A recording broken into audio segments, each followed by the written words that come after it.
Isno Haji, mahasiswa FKIP Pendidikan Bahasa Inggris di Universitas Mataram. Nah, dalam video ini saya akan menjelaskan tentang ungkapan tentang obligation atau rule, kemudian prohibition, lalu yang terakhir adalah suggestion. Nah, kita pahami dulu ya dalam kehidupan sehari-hari. Dalam kehidupan sehari-hari kita tuh sering menemukan aturan atau kewajiban yang harus kita jalankan. Misalnya tuh aturan yang berlaku di sekolah ketika siswa harus memakai seragam sekolah, itu adalah aturan ya, rule. Jadi jika siswa itu tidak menggunakan seragam, dia akan dikenakan sanksi karena tidak mematuhi peraturan. Nah, lalu yang kedua adalah prohibition. Nah, prohibition itu artinya adalah larangan. Contohnya tuh di sekolah tidak boleh membawa ponsel. Nah, apabila mahasiswa ketahuan membawa ponsel, akan diberikan sanksi. Nah, jadi ada kewajiban dan larangan. Nah, dan yang ketiga ini adalah suggestion, adalah saran. Saran itu sifatnya tidak memaksa, bisa dilakukan, bisa tidak dilakukan. Tapi saran ini ada dua. Ada saran yang harus dikerjakan, yang harus, dan ada juga saran yang tidak harus dikerjakan.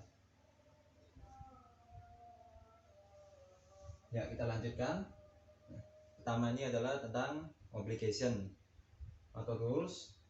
Bahasa Indonesia itu adalah kewajiban atau aturan.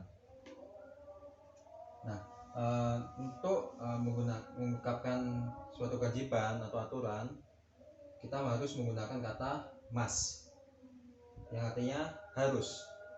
Kata must adalah auxiliary verb, maka penggunaannya harus.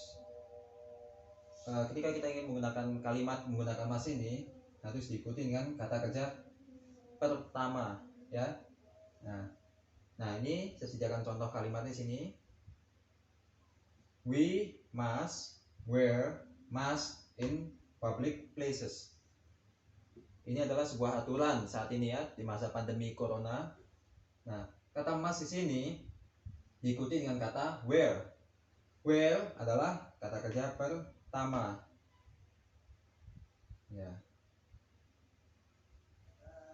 Nah, kemudian yang selanjutnya ini adalah prohibition atau larangan, ya. Nah, untuk mengungkapkan sebuah prohibition atau larangan, kita harus menggunakan kata must not, yang dalam bahasa Indonesia tidak boleh. Kata must not ini sama seperti must, yaitu sebuah auxiliary verb dalam bentuk negatif. Jadi must not ini adalah bentuk negatif dari must. Jadi penggunaannya harus diikuti dengan kata kerja pertama. Nah, sebagai contohnya ini saya sediakan kalimat we must not stand less than 1 meter from each other. Kita tidak boleh berdiri kurang dari 1 meter dari yang lainnya. Ini adalah contoh nyata dari masa-masa sekarang di masa pandemi. Jadi ini menjadi sebuah larangan di tempat umum. Nah, jadi kita selama di tempat umum kita harus menjaga jarak. Tidak boleh berdekatan kurang dari 1 meter. Nah, lalu kata must not di sini diikuti dengan kata stand. Nah, stand ini adalah kata kerja pertama. Nah, yang berikutnya ini adalah suggestion, yang artinya adalah saran atau himbauan. Nah, seperti yang saya bilang di awal tadi, suggestion itu dibagi menjadi dua, yaitu adalah saran untuk melakukan dan saran untuk tidak dilakukan. Nah, kedua jenis suggestion ini memakai kata should. Untuk yang saran untuk dilakukan cukup hanya menggunakan should, sedangkan untuk saran yang untuk tidak dilakukan menggunakan not setelah tadi should. Nah, lalu kedua kata di atas harus diikuti kata kerja pertama. contoh dalam kalimatnya itu adalah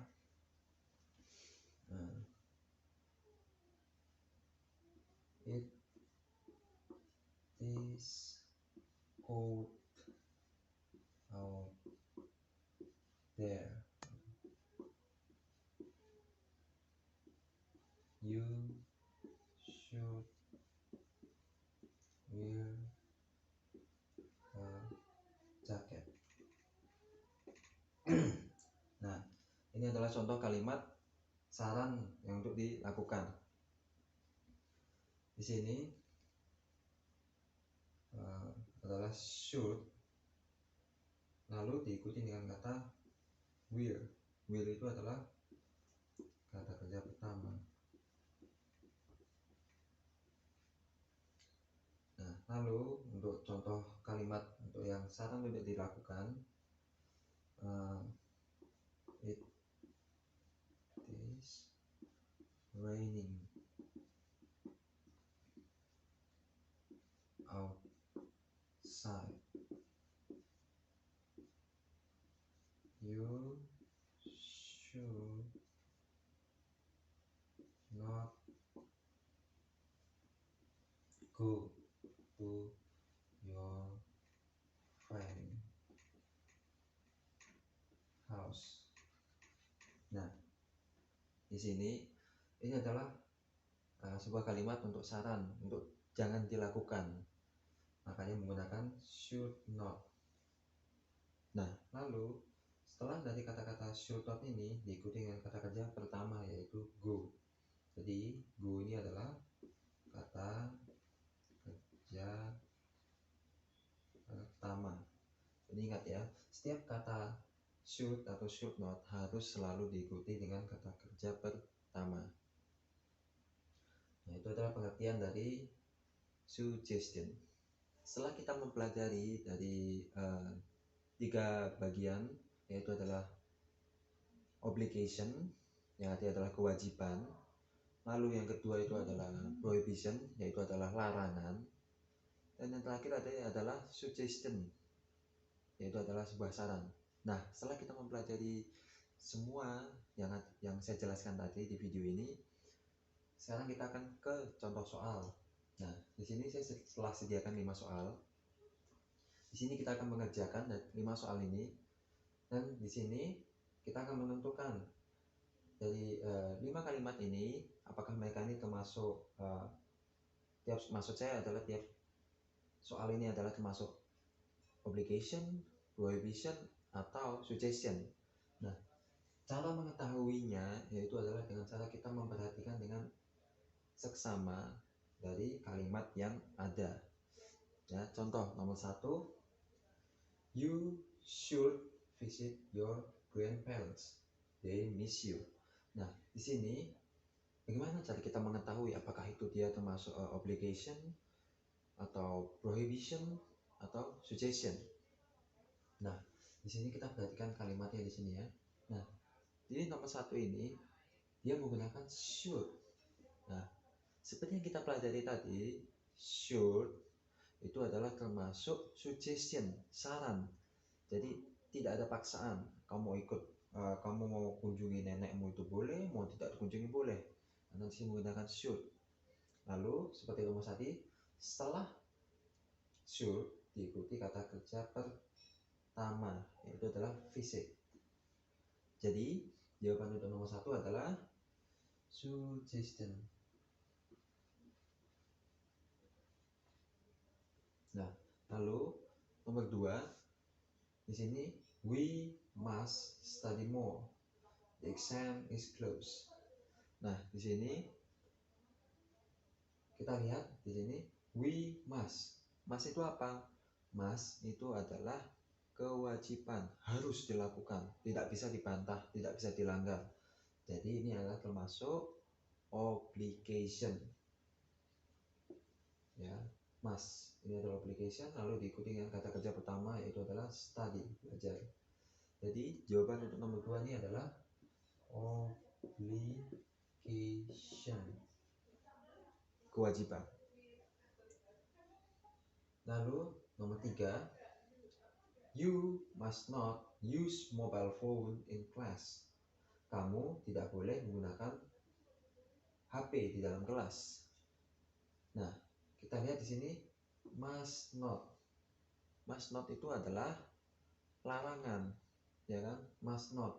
Jadi ini termasuk prohibition, larangan. Ya. Prohibition. Lalu soal yang nomor 4, you should eat more vegetable. Nah, di sini sama seperti nomor 1, yaitu adalah saran, suggestion. Ya, lalu diikuti dengan kata kerja pertama eat. Jadi nomor 4 atau jawabannya adalah suggestion. Lalu soal yang terakhir, they must listen to their parents. Mereka harus mendengarkan atau taat terhadap orang tua mereka. Di sini menggunakan must. Ya, must berarti adalah keharusan, kewajiban. Berarti ini adalah termasuk obligation. Lalu diikuti dengan kata listen, yaitu adalah kata kerja pertama. Jadi nomor 5 ini adalah termasuk kalimat obligation.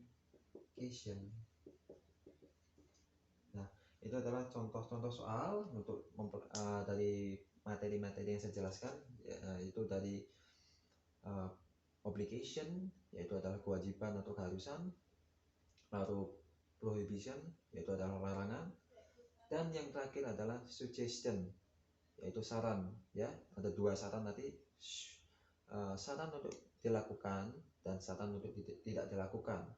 Kalau itu saran untuk dilakukan cukup menggunakan should, tapi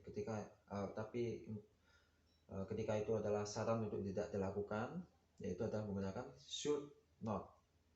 Oke, jadi itu adalah materi yang bisa saya jelaskan dalam video ini. Sekian dan terima kasih banyak. Dah.